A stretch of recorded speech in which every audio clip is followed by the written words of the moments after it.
Dead Elephants, episode 3 Of 3. of 3. Saving the best for last, Oh. I'm sure.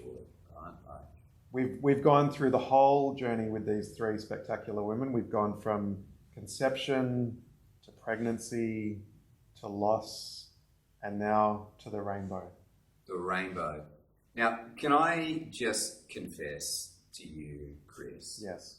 that when you said to me, what is Rainbow Babies about? Yes. I initially in my head thought to myself, we're talking about gay babies, LGBTQI Sure. babies, and you looked at me with a loving expression that was like, dear moron. My judgmental spirit was running high in that moment. Let me unpack that a little bit for you. Duncan.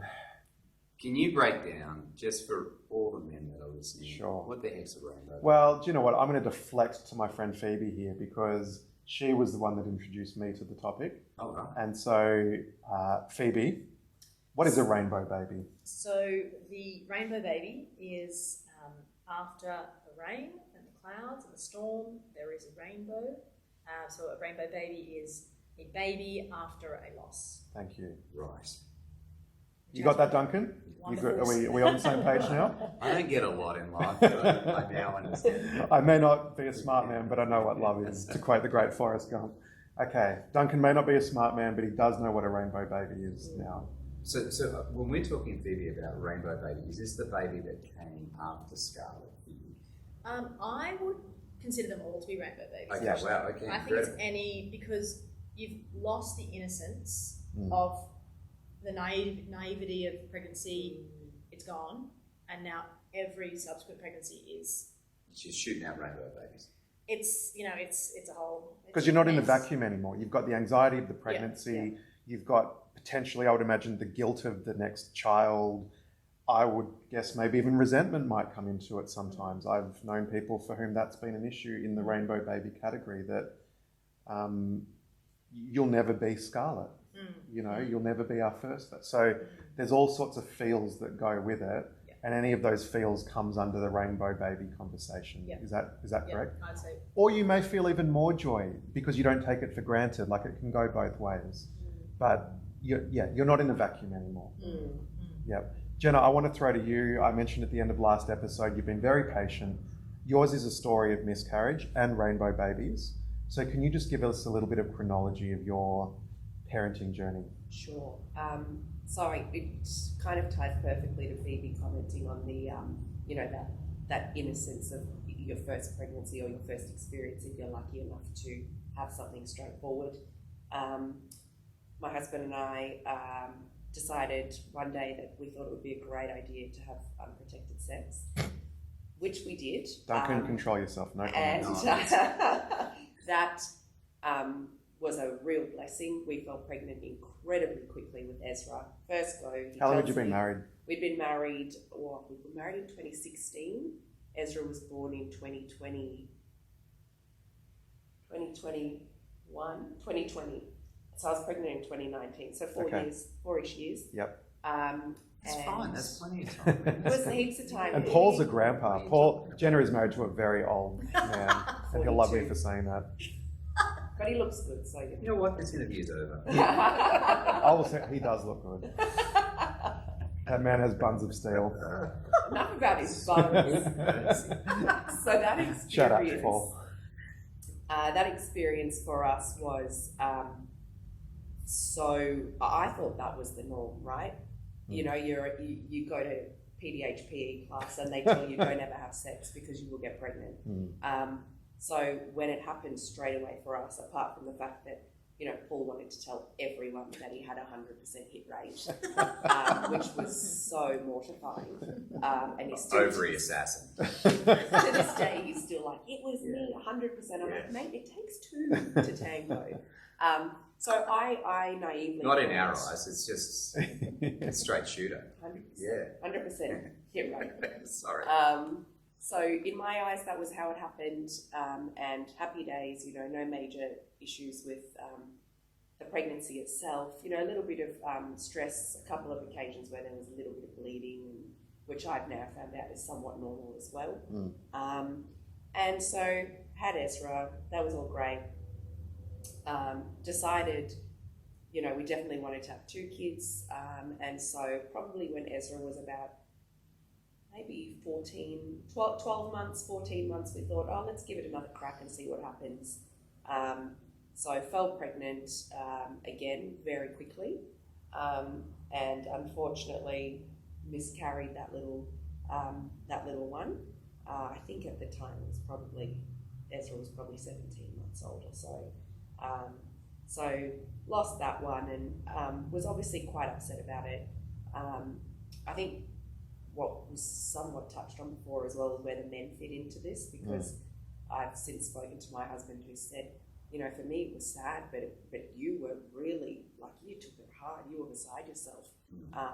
And I think there's so much to that. As soon as you find out you're pregnant, your mind already goes into, who's this baby going to be? What's this baby going to be? Is it going to be a boy or a girl? Or how are they going to fit into our family? So miscarrying the first time was definitely sad, but was a bit of a surprise after our experience with Ezra. So we gave it a few months, and then decided, let's give it another crack. Just wanted to let the body heal, do its thing. I didn't have to do any of the stuff that Holly had to go through with D&Cs and surgical assistance and things like that. So I can say I'm thankful that was at least one positive that came out of the miscarriages. Fell pregnant again, and I was very anxious from the minute I found out I was pregnant, knowing that I'd just had a miscarriage and what's going to happen this time. But people kept assuring me, oh, you're not going to have 2. That's so, seriously, you'll be right. You've had 1, you'll be fine.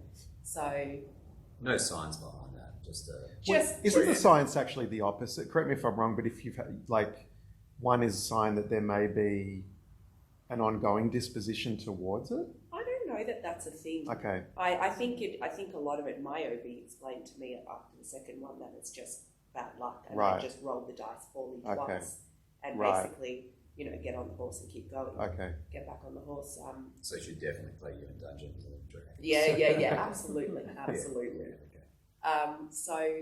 Yeah. The second time, not the second time I miscarried, but once we fell pregnant after this first miscarriage. Which was how long after? Which was, maybe 5 months. Okay. We hadn't been trying that whole time at all. Paul would want me to put that in there. No, there was you would like Paul very much.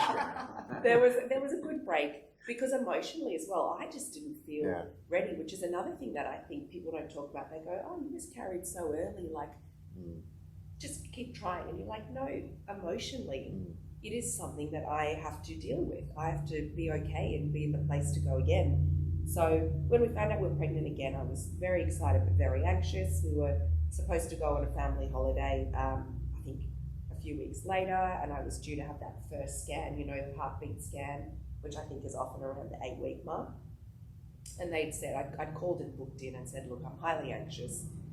I'm about to go on a holiday. Should I do it before or after? And they'd said, no, come in now. Let's just do it tomorrow. Get that first heartbeat done, and you can go and have a good holiday. So I came in, had the scan, heartbeat was there, and I will never forget, the lady said to me, really strong heartbeat for such a young gestational age, looking really good. I'm really happy with what I'm seeing. Have a great holiday. We'll see you in 4 weeks' time. Or go see OB in 2 weeks' time, or whatever it was. And literally the next day I started bleeding. I was at a colleague's wedding, and it was just absolutely, the way I felt, the sickness I felt in me when I realised that I was bleeding. I spoke to my husband, and he's very, very optimistic, and was, saying, this doesn't mean anything, it could just be, a little issue here or there. But I was saying to him, I know within myself, this has happened already. This feels exactly the same as what's happened. It looks the same. This is the same. This was all happening at a wedding. Yeah. Wow. Which brings in another side of things, where when you're trying to conceive and you're working and all these things, you don't want to be necessarily open about it, right? Yeah. You just want to get on with what you need to do.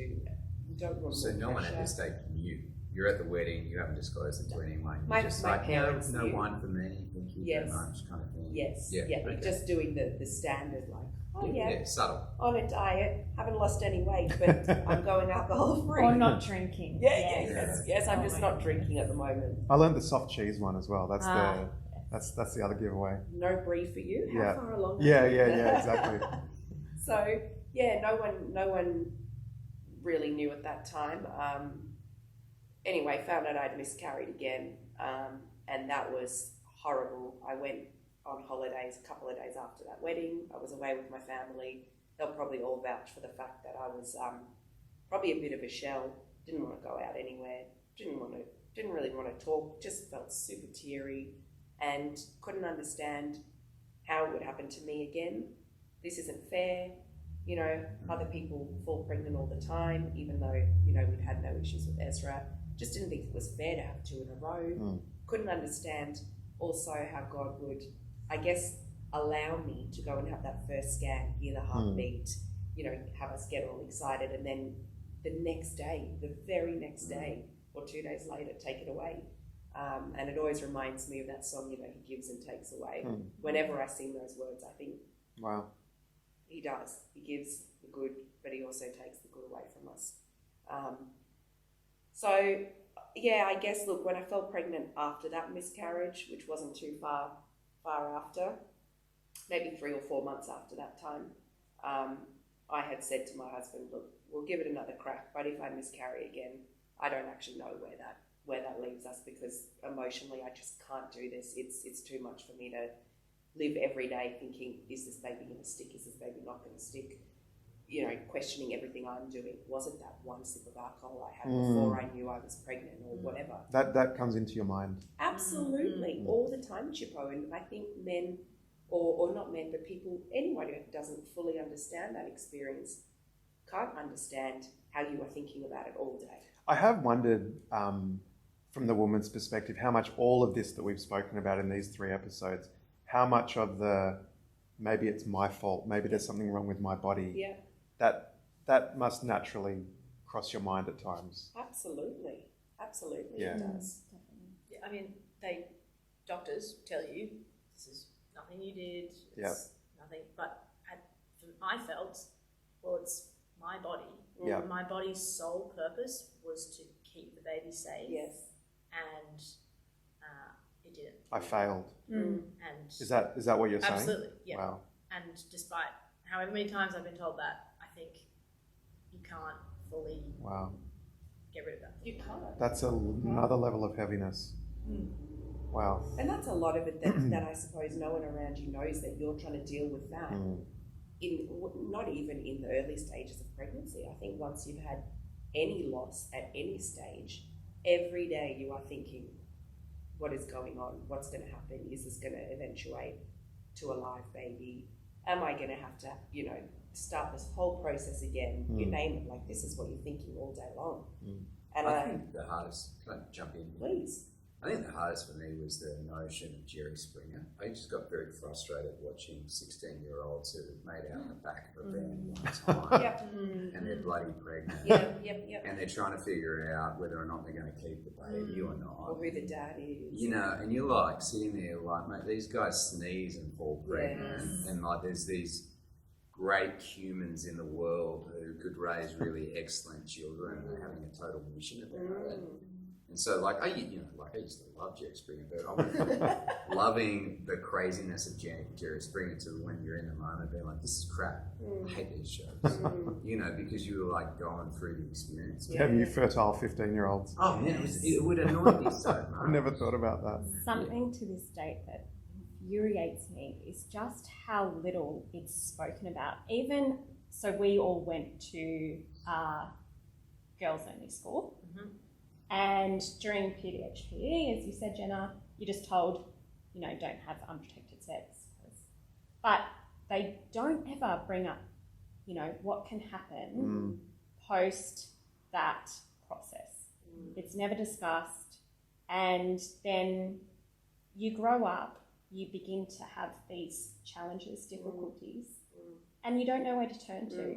And I would assume you because it hasn't been spoken about, you assume you're an absolute outlier. Absolutely. Definitely. Mm. Or there's embarrassment around it, you know, probably some sort of inferiority complex as well, like, why can I not hold a baby? Why can I not? I remember saying to my parents a couple of times, why can't I keep a baby? What is wrong with me? Mm. Even though, like you said, the professionals will tell you it's not you, it's nothing you're doing, blah, blah, blah. So it is such a taboo thing. No one really talks about it. And when you go through, I guess outside of those really close people, you don't know where to go. You don't know who to turn to.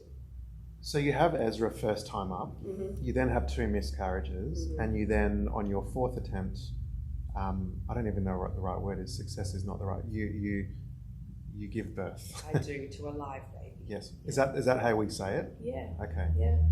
They now, write on the paperwork, Okay. live baby. now just for our listeners that are trying to join the dots of these 3 women's stories, your live baby that you had, her name is now Scarlett, which is also the name of Phoebe's baby, who was a stillbirth. So we just Coincidentally, so yes. if we hear this name Scarlett, if you're feeling confused, that's probably why. Yes, We're talking about rainbow babies. yes, What was the feeling when your Scarlett came into the world as your rainbow baby? sure. So when I fell pregnant with her, it was anxiety, anxiety, anxiety, up until the minute she was on my chest. And that is no word of So all the mums are nodding right now. Yep. So yeah. Yep, every step of the way. There was even a point where I was saying to, you know, that day I told you I'd had miscarriages I'll never at forget it. Carol's. Yep. That day, I started bleeding at the end of Carol's. Were you pregnant? I was pregnant then. I was 14 weeks pregnant I think with you might. Scarlett. Yep. And I started bleeding, and I remember I had Ezra. My husband wasn't there. My parents were there. I said, take Ezra. I need to go to the hospital. Someone deal with him. The whole drive to the hospital, I think I was swearing at God. Mhm. Because in my mind, I'm going, this is the 3rd time now in a number of months. Mhm. Like, it was all fine when the doctor came, same scenario as you, was his weekend off, but, you know, came in, heartbeat was there, was just some little mishap. But that was at 14 weeks. And from that day, from the day I was pregnant, but really from that day up until Scarlett came onto my chest, every day it was, am I doing something wrong? And, you know, my parents would say to me towards the end of my pregnancy at a special event, you know, I'd say, oh, I'd love a couple of sips of wine. And my parents were like, Jenna, you did everything right for the last 2 pregnancies. You did everything by the book, and you didn't have control over that. So I really think you need to lessen the pressure on yourself. 1 sip of wine. I know that's probably not the best medical advice, but the concept of you're not in control. Which is something that Phoebe mentioned last episode. This concept of control came up too.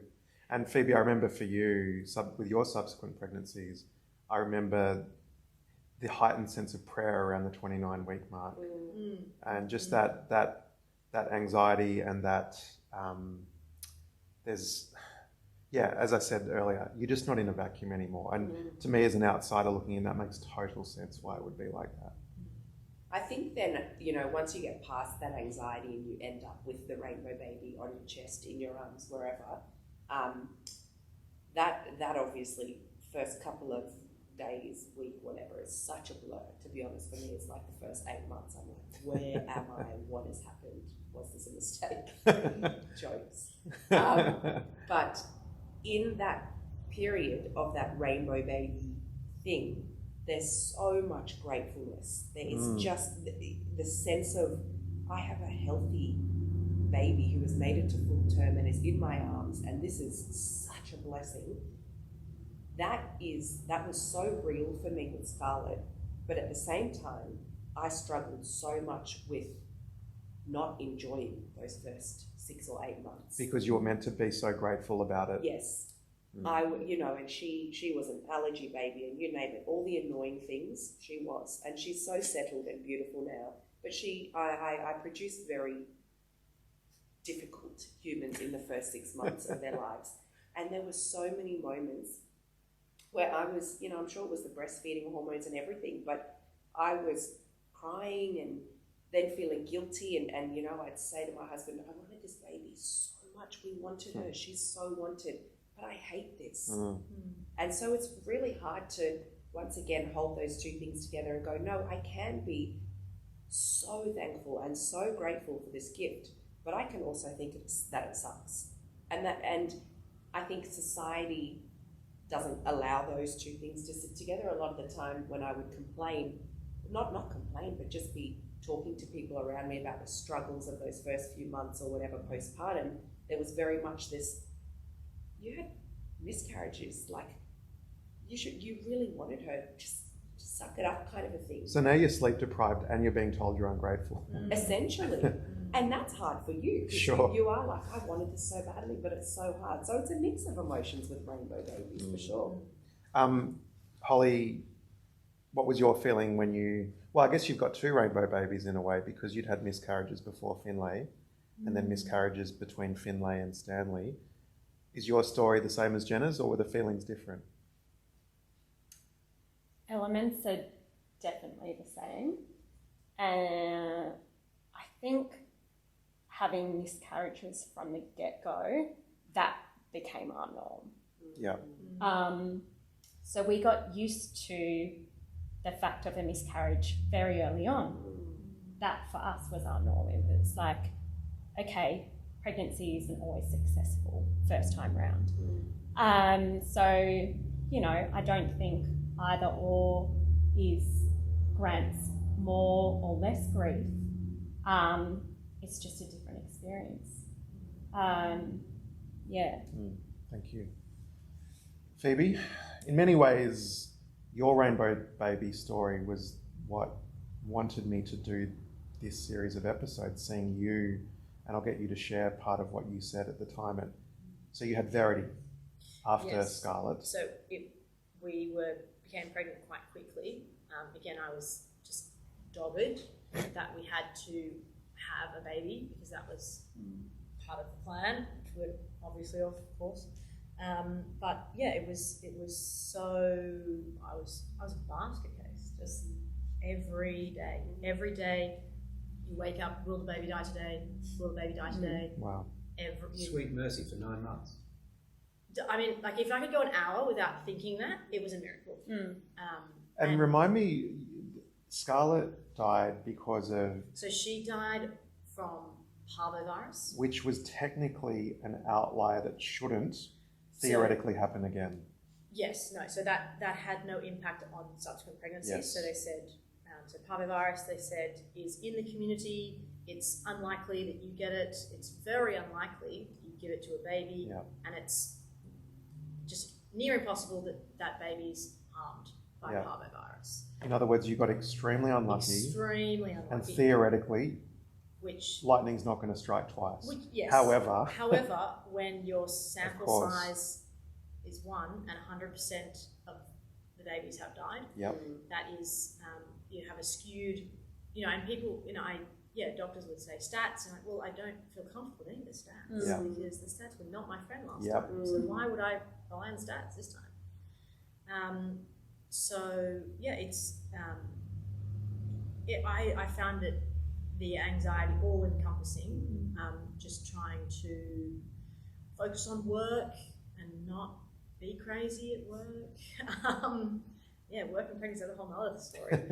But I was trying to distract myself. I hated when people would congratulate me. Congratulations. Well, I don't have a baby yet. Don't stop. It made me uncomfortable. And I was also really annoyed that my husband Niall could go about his life. He would go to work. A few people know he was having a baby, but no one. It's not this huge reminder on your person, and everyone's oh, you're having a baby. Let's talk about a baby. It's all they see and talk about, and just people are just so. It's just pregnancy, and when you're in a place where you don't want to talk about that. Would you just tell people, hey, I've had a stillbirth, I'd prefer, what was your standard response? You just sort of shut it down, like, yeah, thanks, next, people at the bus stop or whatever. Yeah. It depends who it was. Sure. As to what your response is. Yep. It's very similar to the dreaded question of how many children do you have? Or when are you having your next? Yes. When are you having your next? That's a terrible one. So that is, and I would Because say, are you saying you don't know whether you answer that 4 or 3? because am I denying her existence Yeah. by saying 3. But in practicality, I have 3 living children with me. Yeah. I usually will say, because often I'm out and about with Simeon, who's 7 months, and it's just the 2 of us. Oh, do you have how many children do you have? Mm. And I will always say, oh, there's a 4 and a 2-year-old. Right. So, yeah, I mean, yeah, that's accurate. There is, Yep. there is also another baby who's Yep. here, but let's not go into that because I don't want to cry right now. Yeah, I'm just at the park having a play with my I'm kids. just- Yeah. And you're just checking, just check out the Coles, whatever, So, but you obviously you encounter different people who will be in your life for longer. Yeah. And you tell them that. So you have Verity. Yes. What are the feels for you at that point? Yeah, I think again, task focused, needed to, in our pregnancy after loss group, people did it very differently. Some people went for weekly scans, Yeah. ultrasounds. I wanted, and they were unsure if that had helped or hindered because they then were always anxious except for that day of the week where they had a scan. I wanted to try and just do the bigger scans I wanted like a normal, very common, experience. So we tried to do as normal as possible, I think. I don't know if we achieved that or not. And you gave birth to Verity. Verity Yes, so was it was a living birth. Is that right? Am I getting my live yes. birth? Thank you. So, Getting my terminology. Yeah, the obstetrician, he said that we would do induction at 39 weeks because he felt better about that. He said, let's just not leave anything for chance. Let's just be safe, which sounded great. 39 weeks, the induction failed, which he said, super uncommon. Like, it was like, Yeah, so uncommon. Just the weird. word you want to So hear. it's like- Shut up. So weird because Shut up. like you were successfully induced at 29 weeks, so I don't know why we're at 39 Oh my weeks. gosh. It's so weird. You had a vaginal birth. So I was like, okay, what? He's like, well, I've got some time later, which was Caesar. I was like, let's do it. He's like, you can go home and come back in like a week or so. I was like, no. I can't do the day. Yeah. You're crazy by that point. Put this baby in my Like it arms. has to, I need, the baby's alive right now, let's just get it out. Yep. So we did elective Caesar that afternoon. She was born, and yeah, I think the people said that I was surprisingly relaxed about the postpartum time for me, what they'd seen in the previous 9 months, I suspect, and that I was just over the moon. I was finally where I had wanted to be for so long. I mean, not in the scheme of things, people had much longer journeys, but and I remember at night, and you're up and out all hours. I mean, Verity did sleep really well, but you're still up at night. And I was just so stoked because I remember being up all night crying and having not a baby. And that I just remember the flip side of that so clearly, that to be up with a live baby was just the greatest thing. I get a sense with all of you, rainbow babies aren't rainbow pregnancies. Like pregnancy is actually, it's like blue, dark, Yeah. stormy Yep. pregnancy. Yep. It's actually after you have the baby and you're holding It's a really on to good it, point. right? Like that's actually when the rainbow baby experience starts. Is that a fair comment? Yes. Absolutely. It sounds a little bit insane, but and look, I don't know if it's just an IVF thing or not, but there are so many stories of women buying multiple packets of pregnancy tests and actually doing a pregnancy test almost every day Wow. because Okay. you just have such anxiety around, is this one going to last? Is this, And until you have a live birth, that's always going to be a question. Yeah. Phoebe, you had a baby shower for Verity. I was invited. We got many rubber ducks out of that. They had like thousands of rubber ducks at this baby shower, and to this day, I still have like 20 rubber ducks in my bathtub that my kids play with thanks to Verity's baby shower. But you did a speech Yeah. at that baby shower, Yeah. and that speech really hit me because I distinctly remember thinking, and Jenna, you mentioned it before, these two things can both exist. There's the grief of who you've lost, and there's the joy of who you've gained, and they do not have to be on opposing sides, they can just both be. And I felt like you articulated that really well in that speech, and I'm going to ask you to read a section of that for us now because it blessed me, Okay. and I think it's going to bless other people to hear it. I guess that, yeah, so this, we're party people, right? Love a party.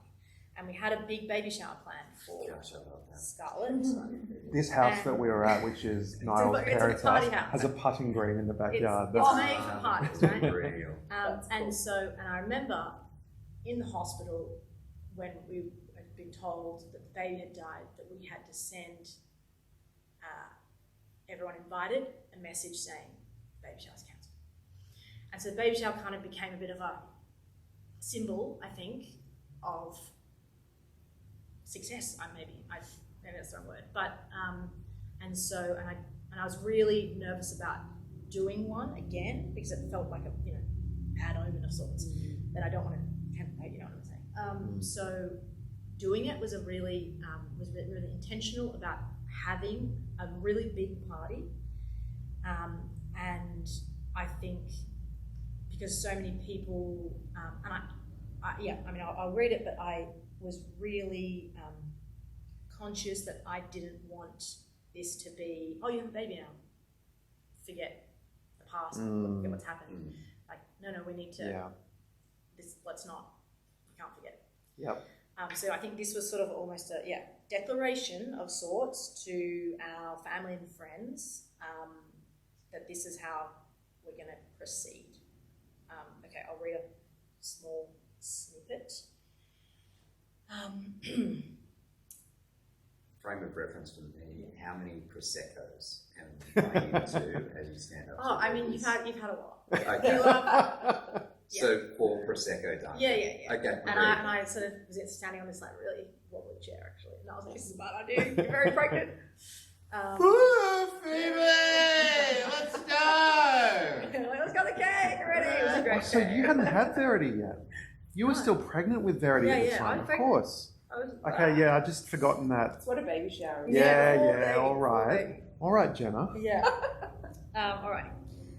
Niall and I were very uncertain about having a baby shower, but it felt important for a number of reasons. Firstly, we want to thank everyone who loved and supported us after Scarlett died. It is difficult to adequately express how much we appreciate the care and kindness we've received throughout the past year. In particular, we want to thank everyone who sent beautiful flowers, who made us a meal, sent us a card, or simply let us know that they were thinking and praying for us. I'm aware that for every act of love we received, there were so many more that we did not see, particularly those of you who went out of your way to care for our parents and our families during what was a very difficult time. The other reason we wanted to have this baby shower was to make the conscious decision to celebrate and prepare for this baby. This baby will not replace Scarlett. In the same way that Scarlett made us parents, albeit a strange brand of childless parent, Scarlett will always be our first child, our parents' first grandchild, and all of my great-grandparents' first great-grandchild. She will always be a part of our family, and despite her brief time with us, Scarlett has made a huge impact on the people we are today. But this next baby will not be Scarlett, and will not fill the Scarlett-shaped hole in our lives. That hole will remain. This baby will be different and a unique person, and for this reason we felt it was important to celebrate this different and unique person. It is a particular dilemma trying to honour and remember one baby, whilst making space in your heart for a new and distinct baby. And I suspect this will be a dilemma we struggle with for many months and years to come. Amen. You're a wise woman, Phoebe. I hadn't read that actually since that day until you asked. I remember tearing up, and I'm not a crier. And I remember tearing up and just giving this heartfelt, like, constant nod. I'm like, preach, sister, preach. Like, you just, as I said, you just nailed the reality of a death and the reality of a new life, and you didn't have to pit them against each other. And as my first foray into the Rainbow Baby concept. It was just a wonderful introduction to what that reality looks like. So thank you. As we start to tie all of this together, I mean, thank you. So heavy, but so helpful. If we just go around the room, to each of you ladies here, what's just one piece of wisdom you would give to somebody who's journeying a particular touch point of whether it's fertility, miscarriage, stillbirth, IVF, rainbow babies, whatever it is? What would you say to somebody who's walking in some shoes that you're aware of, who may be listening?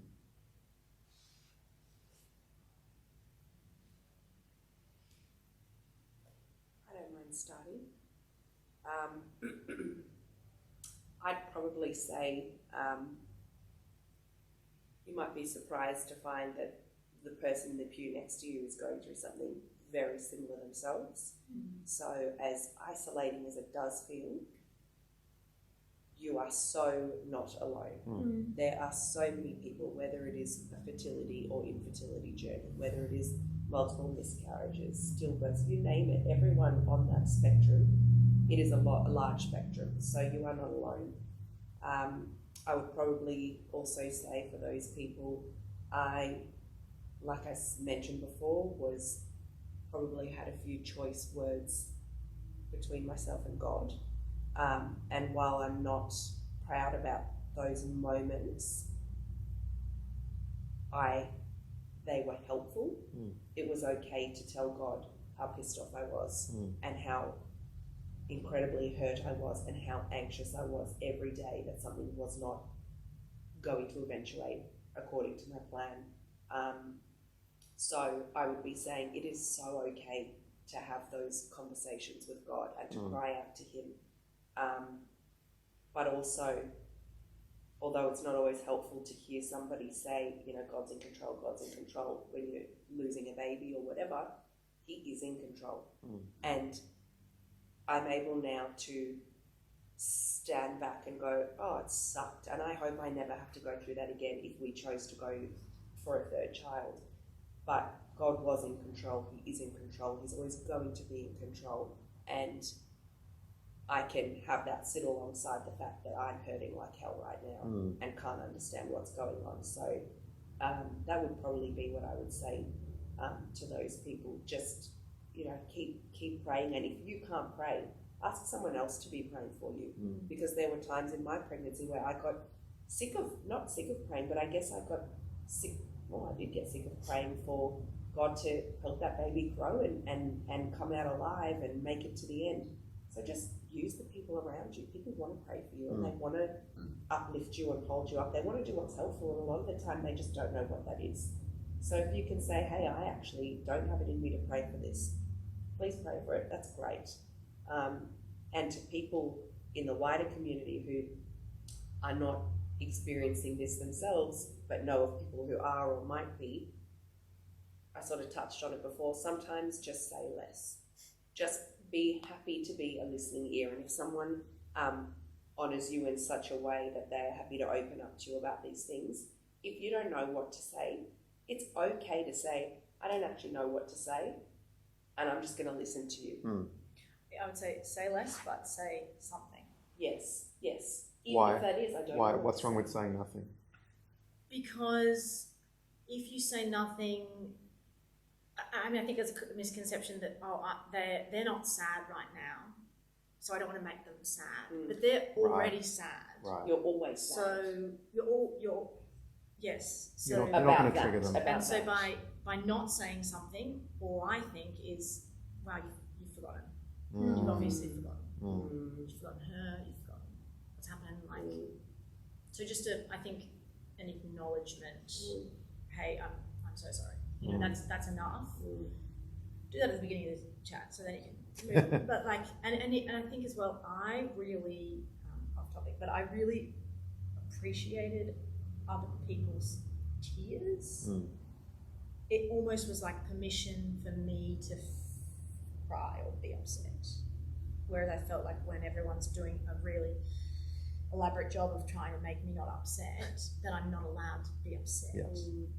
So just you can Be real. yeah, yeah.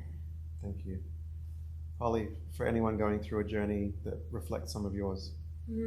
Yeah, when we didn't have many to connect with in the beginning, we made it our, not life's purpose, although it is still continuing, we just made it our purpose to be open about our own experience. So, you know, when we had the great opportunity to announce our second successful or pregnancy with Stanley, we put up this photo with Finlay and we included him in it, and we made a note of